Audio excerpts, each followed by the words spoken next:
how do you perceive an ideal system that helps people away from poverty and to live in dignity? I believe that the Ontario work should really be realistic.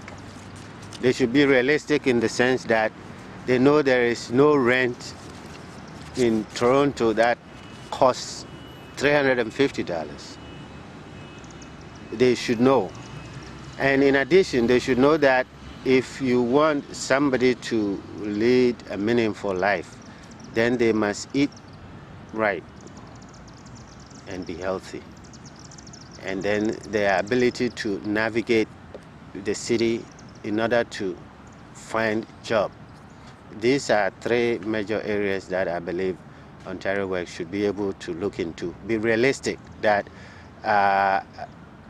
they should give people what they require. And that will go a long way to help the system. I really believe we should have someone we can talk to. Maybe if the workers can't do it because they're busy, have someone that they post for that's there, that becomes like our confidant and our friend, that we can talk to weekly on a weekly basis, so that they can hear our needs and they can understand and see how hard it is. Even come to our homes, come to my home and see how I water down shampoos and dish soaps, and everything is watered down.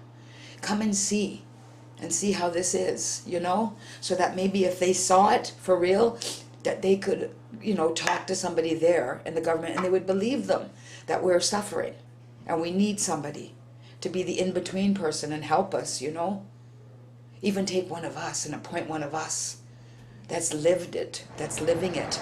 Oh my God, I would do it. I would help. Because how can you help me if you don't understand? You haven't walked my steps, right?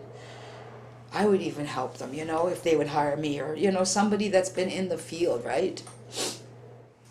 I really feel like if they want us to, have a better quality, a much more better, then they shouldn't be, taking half our pay. I mean, they take half your pay. They do kick you back something, but sometimes it leaves you sort of short-handed.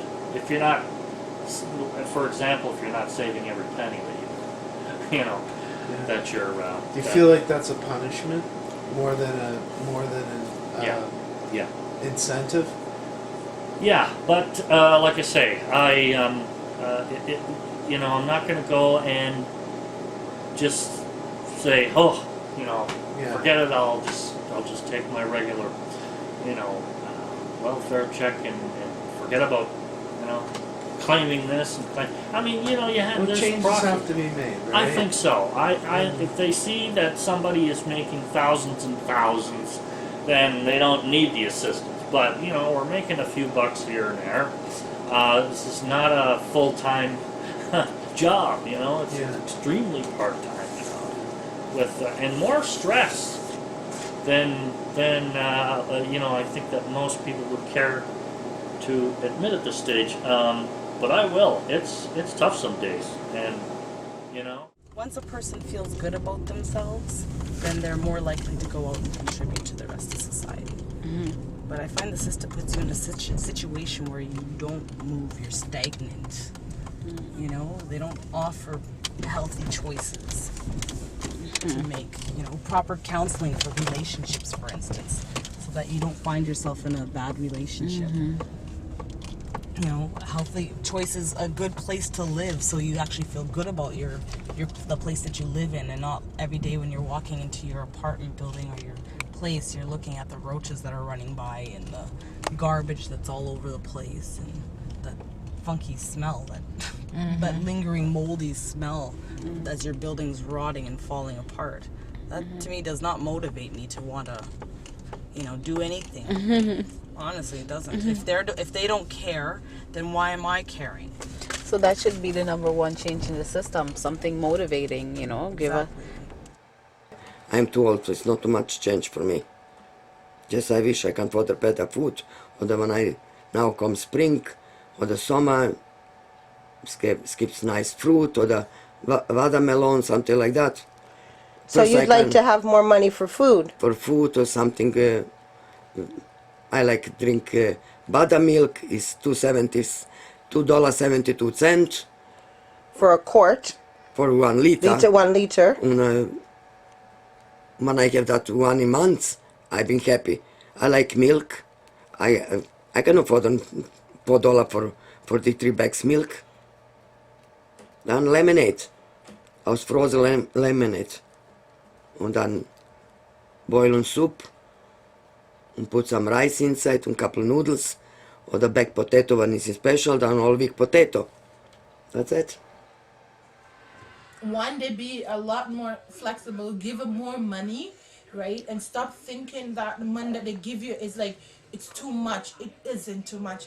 Because I've been when they were giving you a good amount of money, and I've been now when they're barely giving you anymore since Maloney cut it down, right? And to stop making people feel so bad in getting assistance, right? Some people who needs to be on it to stay, right? You can't filter people as to who's going to be on it, but you can't treat everyone the same way. That they only want the money, that they're lying, you know, that they have to come, you know, jump through hoops just to get the money. Help people.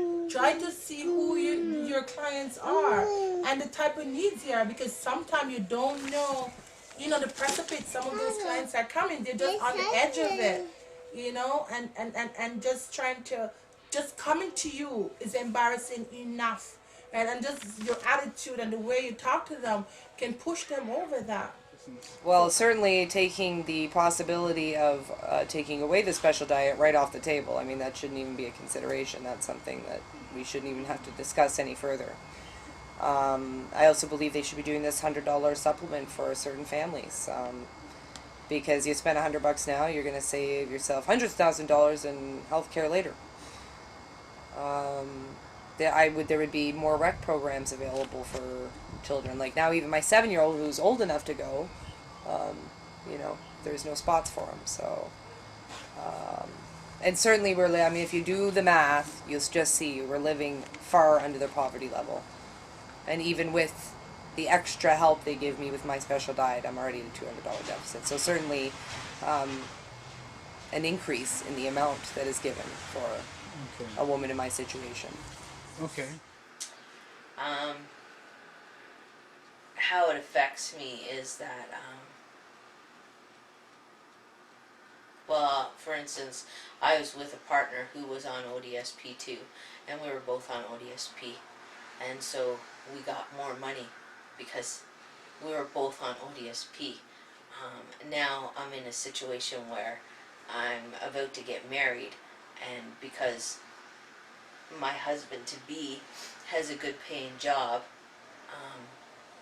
my ODSP will be cut because he has a good paying job, which I don't believe is fair, because why does my income get affected because I'm ineligible to work at this time in a regular working force? Why does it get affected because now I found someone that's got a good job, so because he has a good job he's supposed to support me? That doesn't make sense to me. So I lose my ODSP once I become married. There would be many ways that I would like to see the system change, but not just the nurses, but for the people that are doing jobs there, but being able to do things better in the way that they go about doing things for people that live there could be a lot more better than what they are now. Yeah. Frankly, I think ODSP takes too much money off of my wages. When I first started working, they would take 75% of what I earned. They would deduct that from ODSP benefits. Now they deduct only 50%. Frankly, I think I should be able to keep all of what I earn and still get my ODSP benefits. Because then maybe I could save up enough to finally get off ODSP. But like I said to you before the interview, it's probably because the government doesn't really know what to do in these situations, because we're the first generation or one of the first to actually live without living in an institution. Like, I've never lived in an institution. I've always lived with my family, and then I moved out on my own. Yeah. Yeah. And I understand how the government never thought about housing for couples, but Yeah. it's a reality that Yeah. they have to face. I just wish they could do something to take away the shame base. I know a lot of people struggle with it, you know, in alcoholism and addicts, and with this shame base from collecting. I just wish somehow that the shame would go away from collecting, you know, and that there would be much more resources, and that we could voice like I am today. I wish we could talk to somebody. I just wish they'd hear us. Everyone should get more money per month so we can afford fresh fruits and vegetables and afford more money for rent, because right now the maximum you can get for rent is, I think, $425 a month, and that gets you nothing. And most people living on social assistance in this province are living at or below the poverty level, and that's just wrong. Just because I need social assistance does not make me a second-class citizen, and I don't think it's fair that I should be treated like one because of that. Do you have any suggestions as to what ODSP can do in order for not to penalize people and drop their amount just because they're cohabitating? Also, I don't agree with the employment calculation. They give you $100 a month, and now the Metro Pass is more than $100 a month, so it doesn't actually get covered. And then they take off 50% of your gross, not the money you take home. I believe that it would be fair if they took off 50% of the take home as opposed to the gross. It's better than it was. They used to take off 75%. And they gave you nothing. Like, they didn't give you the $100. And also, when I worked full-time years ago, I just made just over $12 per hour. And I had to pay for all my scooter repairs. In the course of 7 months, I spent over $600. If I didn't have my scooter, I would have had to quit working. So ODSP doesn't really encourage people to work overall, unless you're physically able to work full-time, in which case you wouldn't qualify for ODSP. So it doesn't make logical sense to me, the whole system. I would say most of all, extra money for food. Okay. For mostly children's sake. Transportation. Money that's not always given.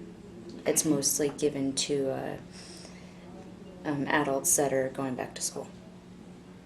And I don't even get an allowance, and I go to school.